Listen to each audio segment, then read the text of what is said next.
ఇవాళ దోసకాయ మటన్ అండి, బాయిల్డ్ ఉడికిన మటన్, దోసకాయ మటన్ కర్రీ వండుతున్నా అండి. ఇదిగా గిన్నె పెట్టి నూనె పోసుకున్నాను. ఉల్లిపాయ ముక్కలు వేసుకున్నాను.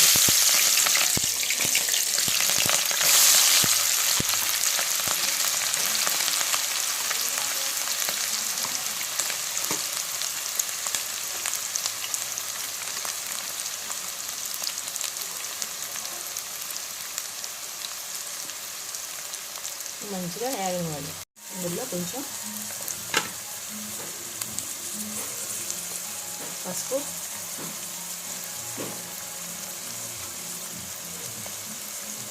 పావు స్పూన్ పసుపు వేసుకోండి. ఒక హాఫ్ స్పూన్ సాల్ట్ వేసుకోండి. మంచిగా తిప్పండి కలిసేటట్టు.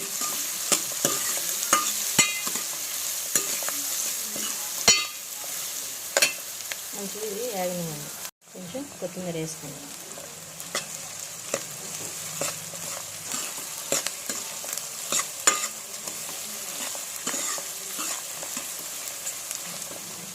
వేగింది ఇవ్వండి. ఇట్లా మంచిగా వేగింది. ఇప్పుడు కొంచెం పుదీనా, కరివేపాకు వేసుకోండి.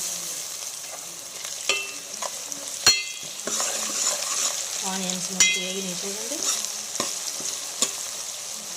ఇంకొంచెం మంచిగా వేగనివ్వండి. వేగిన తర్వాత మటన్ వేసేసుకోండి. ఇప్పుడు ఆనియన్ మంచిగా వేగింది చూడండి. వేగినప్పుడు అల్లం వెల్లిపాయ పేస్ట్ వేయండి. ఒక స్పూన్ అల్లం వెల్లిపాయ పేస్ట్, ఒక స్పూన్.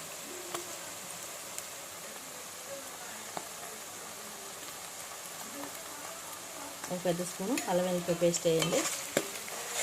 మంచిగా తిప్పుకోండి.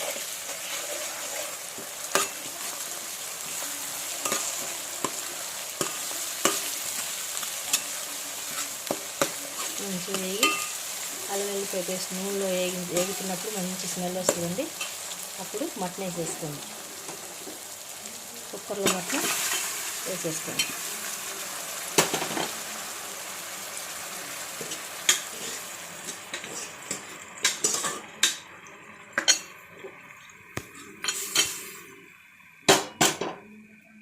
మొత్తం మంచి కలిసేలాగా తిప్పండి. ఇది ఇప్పుడు ఉడుకుతున్నాం. కొంచెం ఉడకనివ్వండి. దోసకాయ ముక్కలు వేసుకుందాం. కూరలు మటన్ ఉడుకుతుంది. ఉడికేటప్పుడు కారం వేసుకోండి. చక్కగా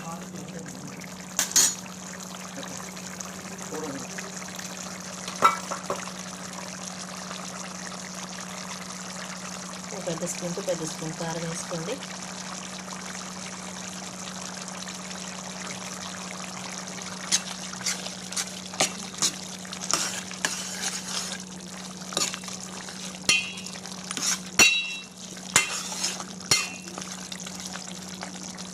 మంచిగా ఉడకనివ్వండి. ఇప్పుడు దోసకాయ ముక్కలు కూడా వేసేసుకుందాం. మంచిగా అన్ని దోసకాయ ముక్కలు వేసేసి మొత్తం కలిసిందాక తిప్పండి.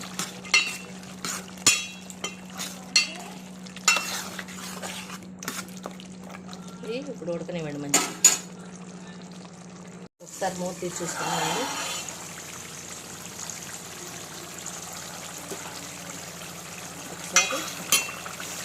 ఒకసారి తిప్పుదాము.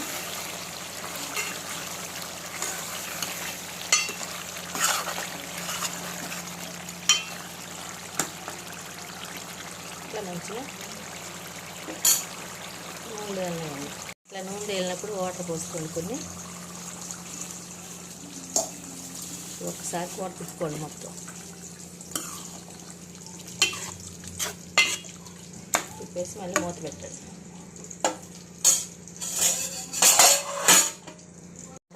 మటన్ ఎట్లా ఉడికింది. ఇందులో ఒక పెద్ద స్పూన్ ఇప్పుడు మసాలా పొడి వేసుకోండి. ఇందులోనే కొంచెం సాల్ట్ కూడా వేసుకోండి.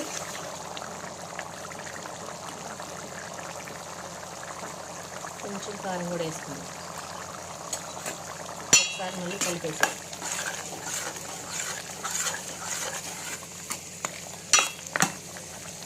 మళ్ళీ ఒకసారి మూత పెట్టుకోండి.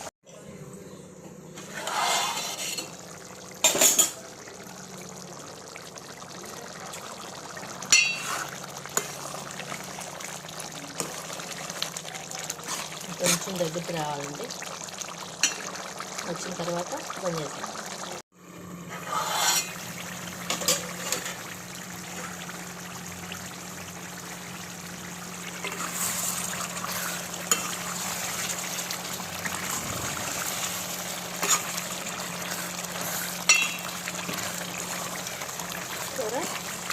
దోసకాయ రెడీ.